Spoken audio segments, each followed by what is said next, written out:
दोस्तों short video में मैंने आपको होमगार्ड और पुलिस में क्या डिफरेंस है वो बताने का कोशिश किया था। इस वीडियो में मैं आपको शहरी या ग्रामीण होमगार्ड में से किस होमगार्ड को आप अप्लाई करें और कौन सा डॉक्यूमेंट प्रस्तुत करेंगे तो आप शहरी होमगार्ड के लिए एलिजिबल होंगे, इस विषय में आपको बताने जा रहा हूँ। अब मैं आप लोगों को थोड़ा सा जो होमगार्ड का जो वैकेंसी है उसमें क्या क्या बिंदु है उसके विषय में बताऊँगा। देखिए, ये जो है सिमडेगा का विज्ञापन संख्या 1/2025 है। यहाँ पे प्रत्येक प्रखंडवार जो वैकेंसी है वो दिया हुआ है।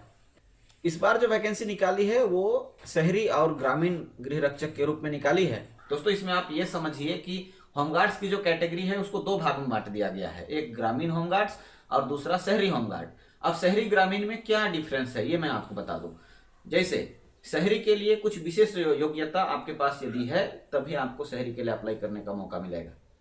जैसे आप ड्राइवर हैं, किसी ऑफिसर का गाड़ी चला रहे हैं प्राइवेट तौर पे, यदि आप कहीं कंप्यूटर ऑपरेटर हैं, यदि आप ब्लॉक में या फिर किसी और जगह पे कंप्यूटर ऑपरेटर का काम कर रहे हैं, आप सरकारी नहीं हुए तो आपको शहरी होमगार्ड के रूप में अप्लाई करने का मौका मिलेगा।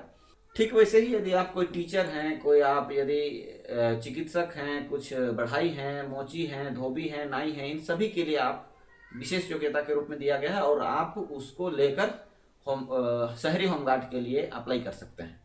तो इसमें आपको जहां आप काम कर रहे हैं वहां से एक सर्टिफिकेट बनाना पड़ेगा। जैसे यदि आप ब्लॉक में काम कर रहे हैं तो बीडीओ साहब का साइन होगा और ब्लॉक का मुहर होगा कि आप यहाँ कंप्यूटर ऑपरेटर के रूप में काम कर रहे हैं, तो उसको लेकर के आप शहरी होमगार्ड के लिए अप्लाई कर सकते हैं। तो मुझे लगता है कि इस बार यदि शहरी होमगार्ड के रूप में यदि आप अप्लाई करते हैं और यदि सेलेक्ट होते हैं तो आपको इन कामों के लिए भी अप्लाई किया जाएगा।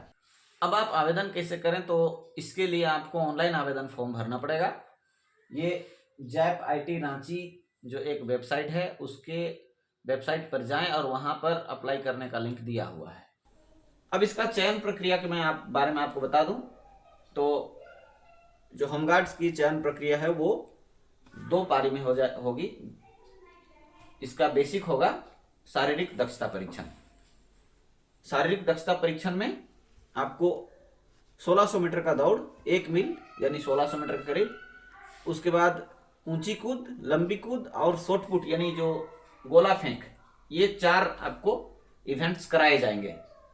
इसका नंबर इस प्रकार से मिलेगा, जैसे दौड़ यदि 5 मिनट से पहले पुरुष करता है तो उसको 20 मार्क्स मिलेंगे और यदि महिला जो है 8 मिनट से पहले दौड़ती है तो उसको 20 मार्क्स मिलेंगे। जैसे इस बार का जो चौकीदार की बहाली हुई थी उसमें भी सेम फॉर्मेट अपनाया गया था।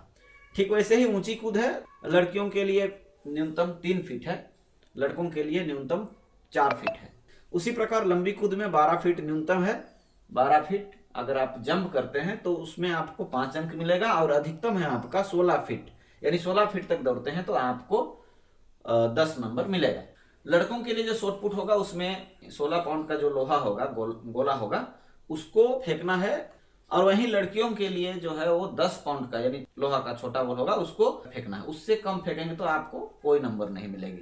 टोटल 4 इवेंट्स हैं, चारों इवेंट्स का कलेक्टिव मार्क्स जोड़ा जाएगा, तो सभी में पास होना आवश्यक होगा और यही नंबर जो है आपको कलेक्ट होकर लास्ट में मेरिट बनने समय देखा जाएगा।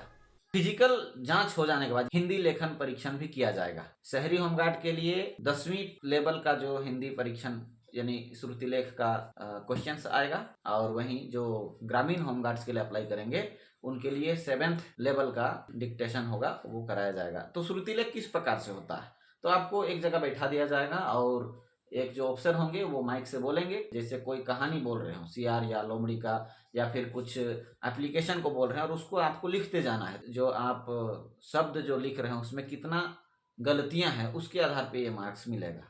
तो ये क्वालिफाइंग है, यानी 100 नंबर है तो उसमें से 30 नंबर आपको लाना होगा। बाकी जो आपका सिलेक्शन मेरिट जो बनेगी वो फिजिकल टेस्ट यानी कि लंबी कूद, ऊंची कूद, रनिंग और जो शॉर्ट पुट है उसके आधार पर बनेगी। यदि आपको वीडियो अच्छी लगी हो तो और भी जरूरतमंदों के पास में भेजें। थैंक यू, जय हिंद।